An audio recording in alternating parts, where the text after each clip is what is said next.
I appreciate you guys coming. As always, holiday time here. I want to thank our crowd, for showing up. Obviously, I have a ton of respect for Mississippi State. I watched too much film. I think it's the best defensive team in the country. And, I thought, for 20 minutes we kind of hung around, but, it's on me to figure out this rebounding thing. We did not do a great job, obviously, on the backboards. And, that led to free throw opportunities. And, again, Mississippi State really good, much respect, and that's an NCAA tournament team. And told our guys if we could find that for 40, what they kind of did, we have a chance. But big physical basketball team, and we didn't take care of the backboards the way we need to. Good, Jared. Steve, how much help does Cliff need? It just seems like there were 3 guys beating on him at all times. What can you do to help him more? Yeah, I mean, he was in foul trouble too today, so I think that was tough. I mean, he didn't, never really got into the flow at all. Played him a little bit with, we made a little run at the end of the first half without him, got right back into it in the second half, left him in, got 2 quick fouls right away, and, couldn't get a break that way, today. And obviously, we need Cliff. He's been very good. When he's very good, we're good, but it's a team thing, and it's it's on me to make sure he doesn't get in foul trouble too. So, we have to play better as a group, and I have to do better. Anybody? Right here, Chris. Coach, just game was tied at the end of the first half, and then they started the second half on a run. What did you see about how that second half started? Yeah, well, they're a team of runs. Like again, I don't know how much you guys know about Mississippi State and the coach there. They've an unbelievable job. They got really good players. They're very old.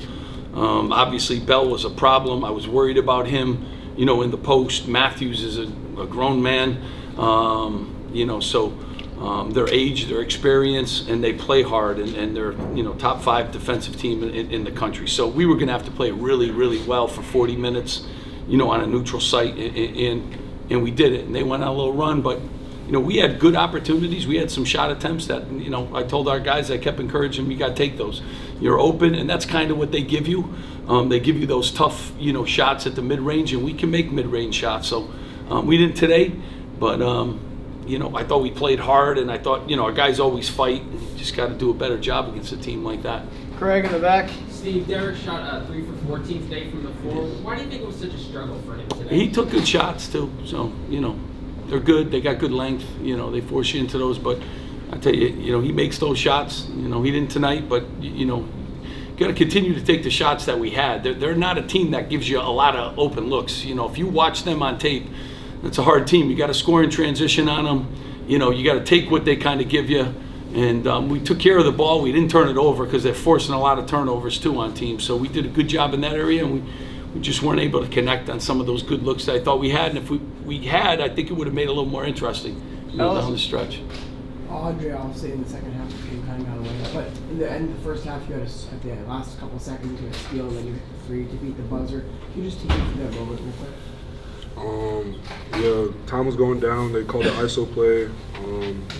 He dribbled right in my hand. I got the steal, and I was able to make the play and hit the 3 at the end. Go ahead, Jeff. Coach, what have you seen from Aundre's leadership on and off the court this season? I mean, the one thing Aundre's done a great job. He's been real consistent, and really he's been a good rebounder the last 3 games too, which has helped us a lot. But his work ethic, he's been a real good leader. Obviously.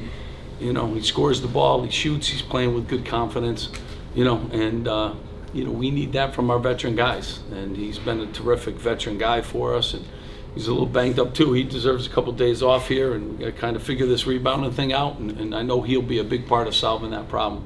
Go ahead, Jer. Aundre, as a senior leader, guys been through the wars, what will your message be to your teammates about the rebounding, the physicality, the need to play more classic Rutgers basketball? Game like this? We just need to get back to the basics, be more physical on the box out and hit and hold. And I feel like we got it in us. Today was a good test. They was a really good team. They were big and physical. So I feel like going down the stretch was a good test for us for a Big Ten play. So I feel like we're going to overcome this obstacle, and we're going to get back to Rutgers defense, Rutgers rebounding. Brian, a couple of questions, one and a follow-up. You guys are 1-3 away from home non-conference slate this year. Why do you think the struggles have been from playing? I mean, well, we played good teams. That's the first and foremost. I think Mississippi State is real good, and obviously you guys see what Wake Forest is doing now. So when you play really good teams on the road, it's tough to win on the road. We got a great win here against Seton Hall. And, you know, again, this is a top 4 or 5 seed in the NCAA tournament team today. So, you know, when you play those kind of teams outside the friendly confines of Jersey Mike's, you're going to have to play with really good basketball. And we haven't, you know, and it's rebounding has been a big issue. So we got to solve that. To that point, you guys scheduled these 4 road games in the conference. Is that something you expect to happen next season? Strong crew class you have? Just how do you expect? I only try to get through this year in scheduling. I can only tell you the obstacles of scheduling, you know. So like to play games at Jersey Mike's. I enjoy Jersey Mike's. I think our winning percentage is good at Jersey Mike's. Not as friendly to the opposing team, so it's a little harder for them to come into our gym. So playing some of these good opportunity games. I knew this was an NCAA tournament team. They were last year, got everybody back. You know, so we were able to drive up the road, and maybe some people were able to see us that wouldn't be able to see us. But, you know, scheduling's really hard. It's really hard. I know you think on paper it's really easy. You know, you don't just make a phone call and dates, and, you know, there's a lot that goes into it. Television, there's a lot of different things. So, you know, next year's schedule will be what it is. And, you know, one day I think I'm playing A or B, and, you know, the next day, you know, A or B aren't playing us. So that's kind of how it is. Until you get those contracts signed, you don't really have anything in schedule. Last few here, one here, and then Jerry. Aundre, considering your experience, do you feel like you've entered a leadership role for this team? Say it one more time, please. Considering your experience, do you feel like you've entered a leadership role for this team? Yeah, I consider myself a leader. Yeah, yes, sir. Jerry, you want to wrap it up? Yeah, Steve, just to build on the question about the site, you had 7,000 Rutgers fans turn out for this game. Pretty much took over the arena. Just generally speaking, what do you think about the idea of playing non-conference games here? Is that something that could work out in the future if things permitted it? Yeah.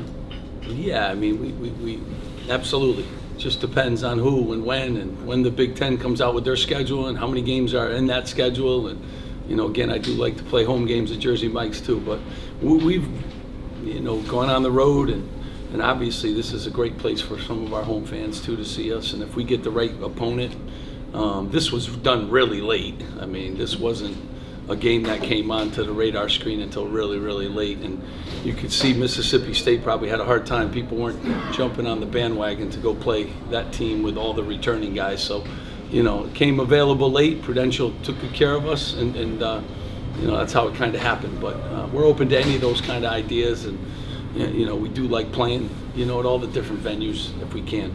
So you can draw 16,000 here, right? What was that? You can draw 16,000 here. I mean, I hope so. That'd be good. That'd be a good thing. You're going to come? Bring some friends with you. Bring some friends with you. Make sure it's 16. All right? I like that. That's a sellout. I would love a sellout here. That'd be great. Thank you guys. Appreciate it. Thank you guys. Appreciate it. Thank you.